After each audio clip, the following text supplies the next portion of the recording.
Soberano Jesus, concede-nos a graça de perceber e de ser sensível à Tua palavra, ouvir a Tua voz e não andar pelos nossos próprios caminhos, de acordo com a inclinação do nosso coração.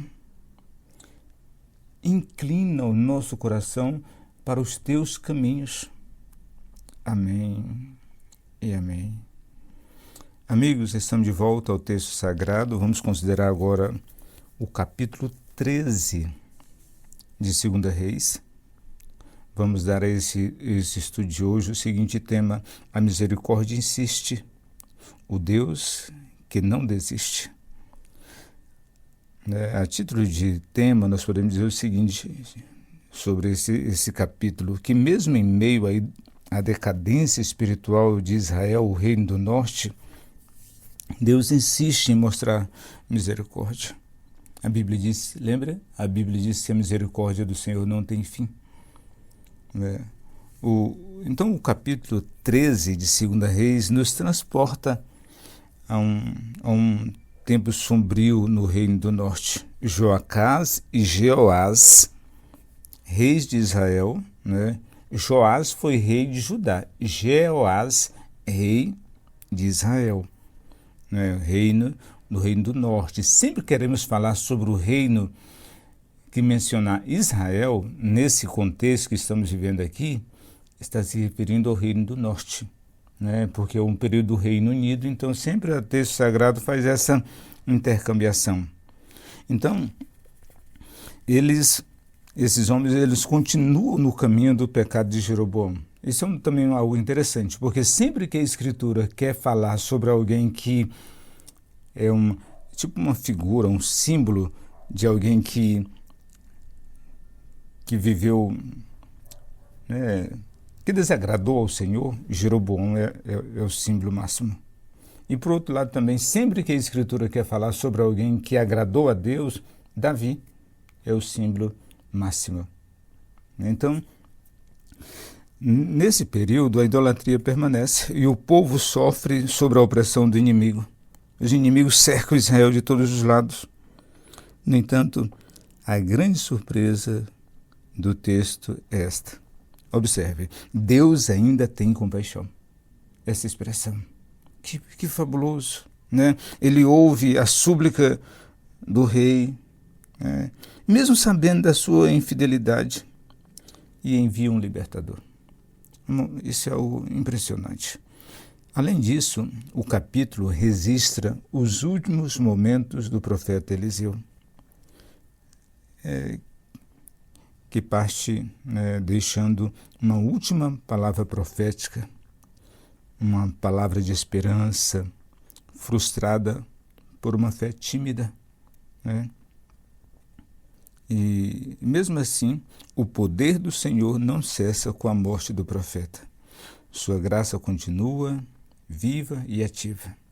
Isso é maravilhoso. Nosso Deus é poderoso.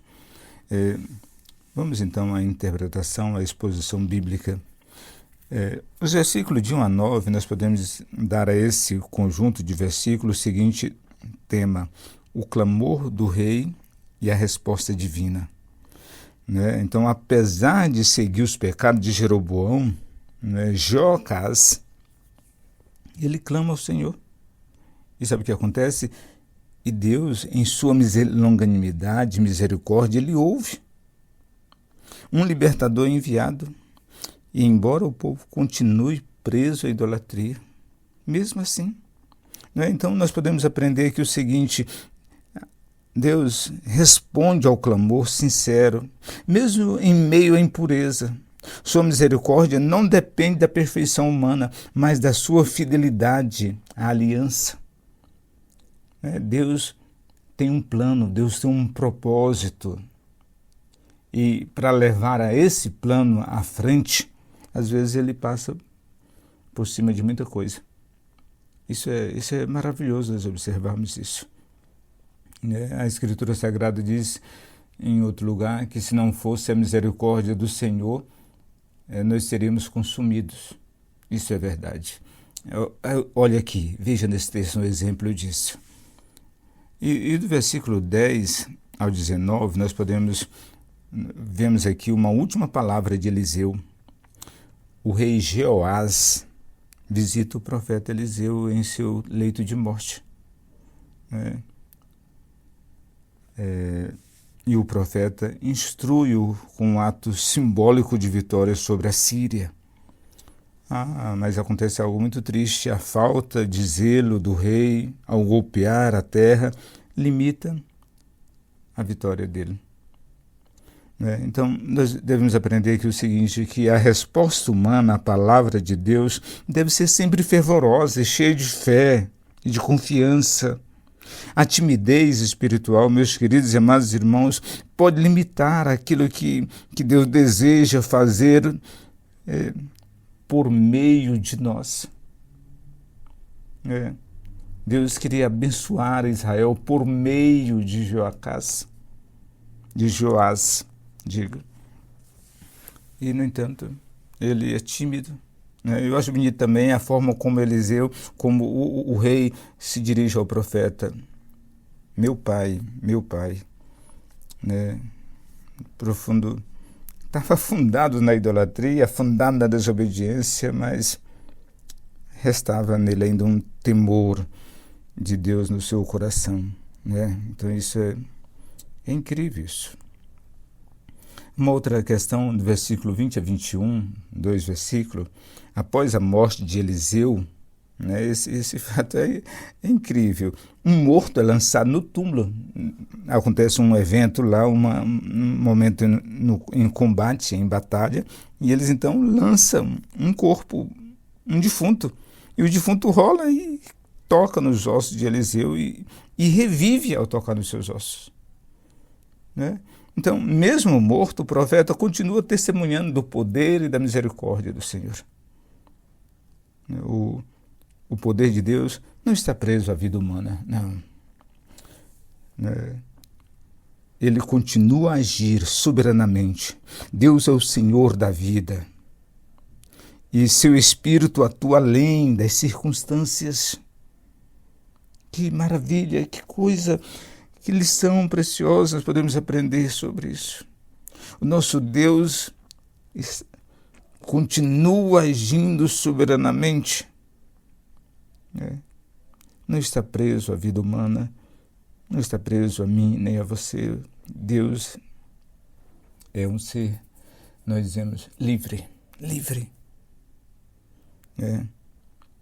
Isso é incrível. Observe agora os versículos 22 a 25.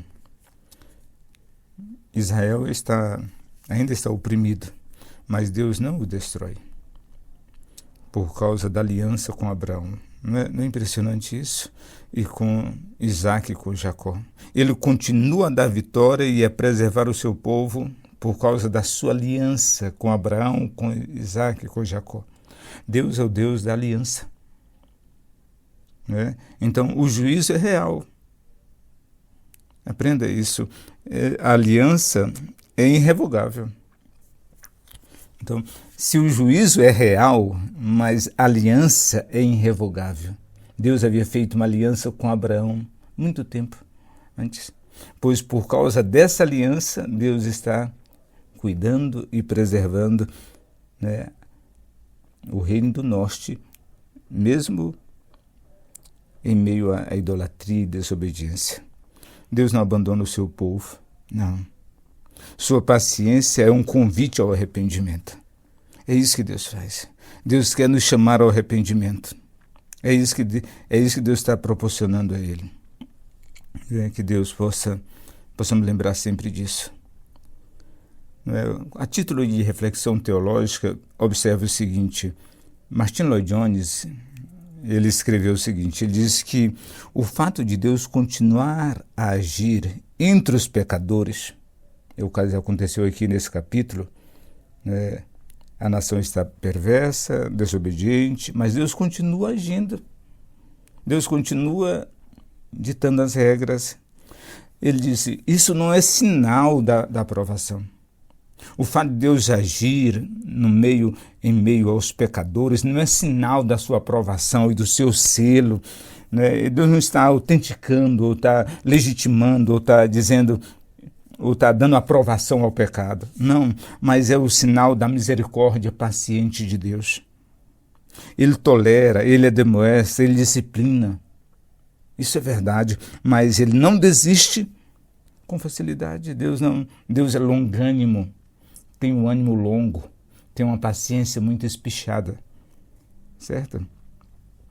Matteo Henry, ele comenta que o poder de Deus continua mesmo quando seus servos se vão. É o caso de Eliseu, né? O túmulo do profeta se torna púlpito e altar. Isso é sinal de que a palavra permanece. Nós vemos isso das mais variadas formas. Vemos aqui no caso do profeta Eliseu, que depois de morto, né, um defunto toca nos seus ossos e revive.